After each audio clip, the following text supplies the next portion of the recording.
justice, no peace.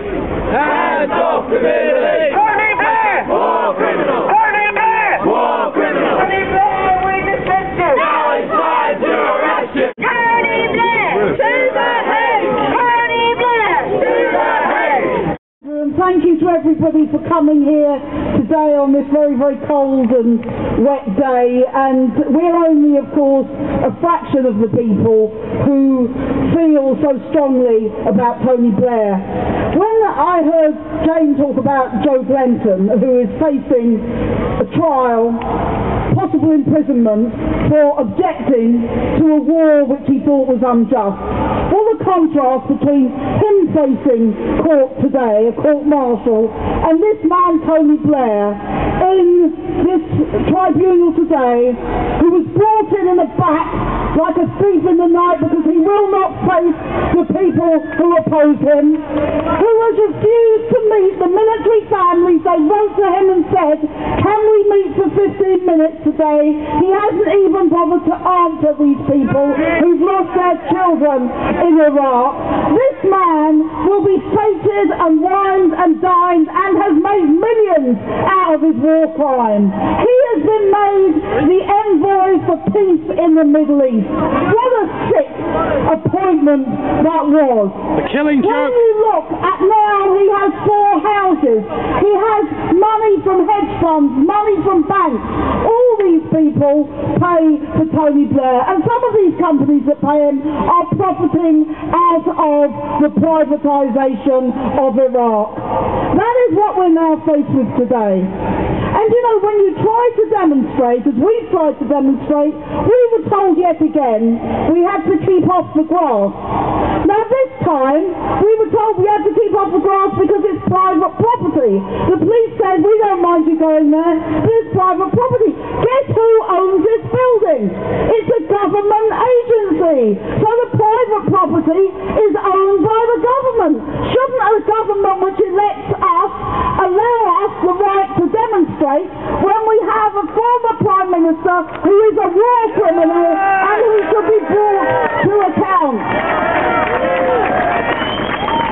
People say to me, what question would you ask Tony Blair? I'll tell you what question I would ask him. What gives you the right, what gave you the right to cook up this war with George Bush, despite public opinion, despite legal opinion, despite no evidence of weapons of mass destruction? What on earth made you think you were right then? And what even more makes you think you are right now? It is absolutely disgusting that nobody from government has had to resign. The head of the BBC had to go, Andrew Gilligan had to go, the editor of the Daily Mirror had to go. All of these are people who are exposed to war. The people who took us into this war are all sitting there with their pensions, with their official cars, with all these kind of things. It is a disgrace and a blot on the whole of democracy in this country. And what kind of democracy? What kind of democracy? Every single lawyer employed by the Foreign Office thought this war was illegal. That should be end of story in a democracy. It is not end of story because they ignored all of them.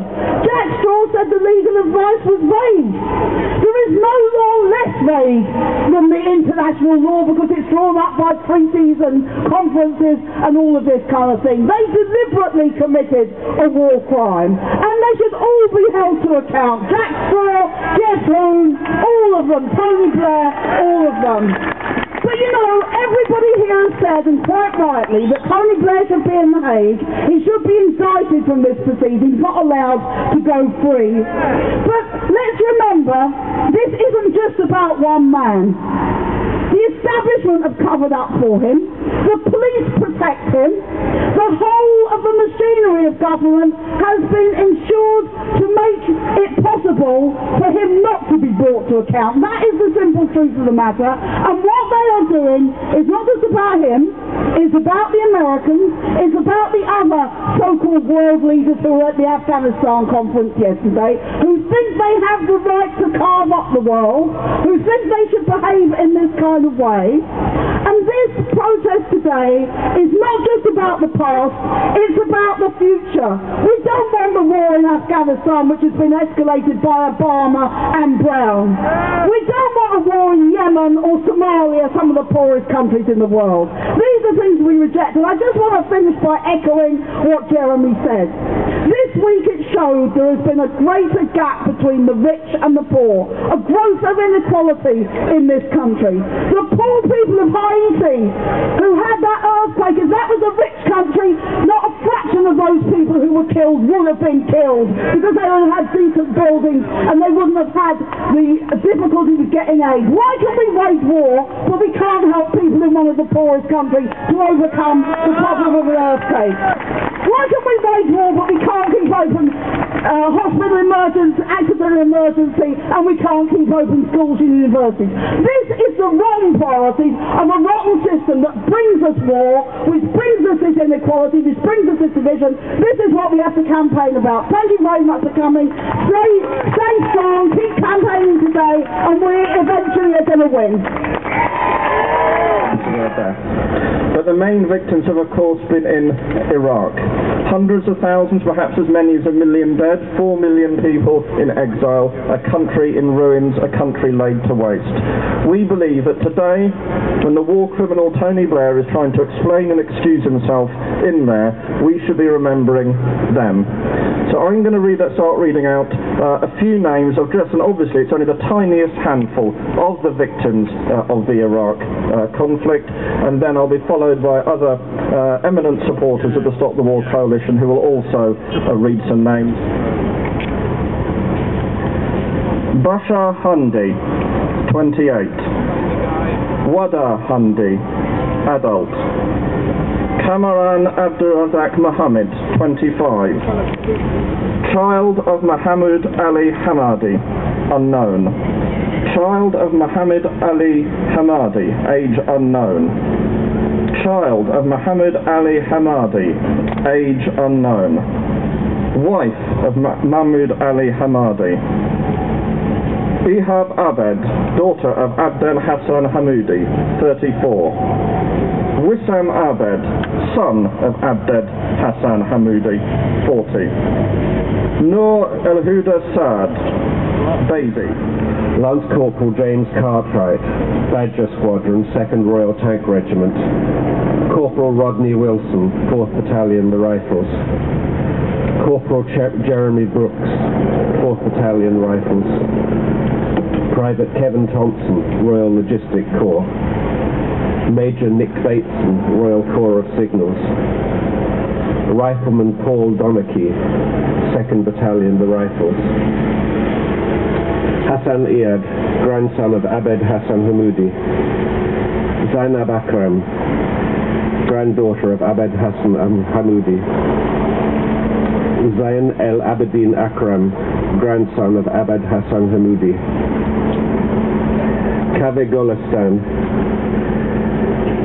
Walid Abu Shakir, Abu Salam Abdul Ghaffar, age 16, Ali Ramzi, age 10, Jassim Muhammad Omar, sister of Hansa, age 12, Hansa Muhammad Omar, 6, Vachi Aslanian, 48, Tarek Ayub, age unknown, Jos Kuso, 37. Hassan Yassim, brother of Ali, 18. Ali Yassim, 20. Hama Aiz, 27. Naja Abdel Rida, 27. Nija Abdel Rida.